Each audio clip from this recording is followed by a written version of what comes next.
ಸರ್ಕಾರಿ ಜಮೀನಲ್ಲಿ ಅಕ್ರಮ ಗಣಿಗಾರಿಕೆ, ತಾಲೂಕು ಅಧಿಕಾರಿಗಳ ದಾಳಿ, ಗಣಿಗಾರಿಕೆಗೆ ಬ್ರೇಕ್, ಜೆಸಿಬಿ ವಶ. ಸರ್ಕಾರಿ ಜಮೀನಲ್ಲಿ ಅನಾಮಧೇಯ ವ್ಯಕ್ತಿಗಳು ಅಕ್ರಮವಾಗಿ ಗಣಿಗಾರಿಕೆ ನಡೆಸ್ತಾ ಇರುವ ಘಟನೆ ಬೆಳಕಿಗೆ ಬಂದಿದೆ. ಮಾಹಿತಿ ಅರಿತ ಗ್ರಾಮ ಲೆಕ್ಕಿಗ ಸ್ಥಳಕ್ಕೆ ಭೇಟಿ ನೀಡಿ ಅಕ್ರಮ ಗಣಿಗಾರಿಕೆಗೆ ಬ್ರೇಕ್ ಹಾಕಿದ್ದಾರೆ.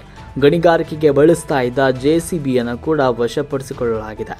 ಹುಣಸೂರು ತಾಲೂಕು ಬೀಳಿಕೆರೆ ಹೋಬಳಿಯ ಸರ್ವೆ ನಂಬರ್ 64ರಲ್ಲಿ ಜೆಸಿಬಿ ಯಂತ್ರದ ಮೂಲಕ ರಾಜಾರೋಷವಾಗಿ ಗಣಿಗಾರಿಕೆ ನಡೀತಾ ಇತ್ತು. ಈ ಮಾಹಿತಿಯನ್ನ ಸ್ಥಳೀಯರು ತಾಲೂಕು ಅಧಿಕಾರಿಗಳಿಗೆ ನೀಡಿದರು.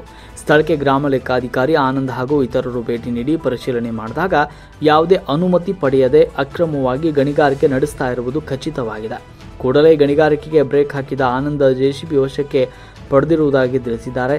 ಈಗಾಗಲೇ ಗಣಿಗಾರಿಕೆಯಲ್ಲಿ ಭಾರೀ ಗಾತ್ರದ ಕಲ್ಲು ಬಂಡೆಗಳನ್ನು ತೆಗೆಯಲಾಗಿದೆ. ರಾಜಾರೋಷವಾಗಿ ಗಣಿಗಾರಿಕೆ ನಡೀತಾ ಇದ್ರೂ ಕೂಡ ತಾಲೂಕು ಆಡಳಿತ ಎಚ್ಚೆತ್ತುಕೊಳ್ಳದಿರುವುದು ಅನುಮಾನಕ್ಕೆ ಕಾರಣವಾಗಿದೆ. ಸರ್, ಈಗ ಏನು ಹೇಳ್ತೀರಿ ಸರ್ ಇದ್ರ ಬಗ್ಗೆ? ಈಗ ಏನು ಮಾಡ್ತೀರಿ? ಇದು ನಡೀತಾ ನಮ್ಮದು ಸರ್ಕಾರಿ ಬೀಳು ಜಮೀನು ಸರ್. ಇದು ಸರ್ವೆ ನಂಬರ್ 64ರಲ್ಲಿ ಸರ್ಕಾರಿ ಬೀಳು ಜಮೀನು ಓಡ್ತಾ ಇದೆ.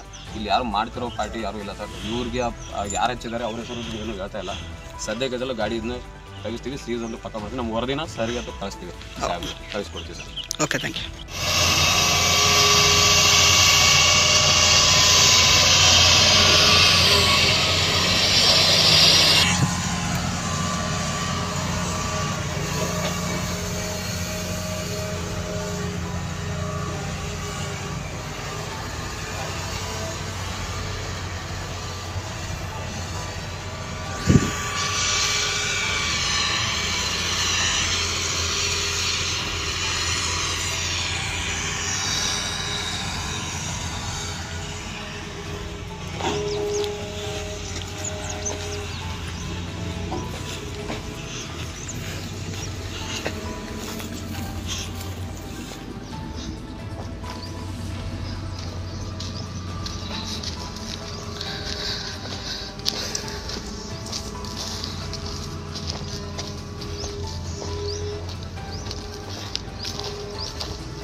ಮಾಡ್ತಾರೆ ಹೌದಾ?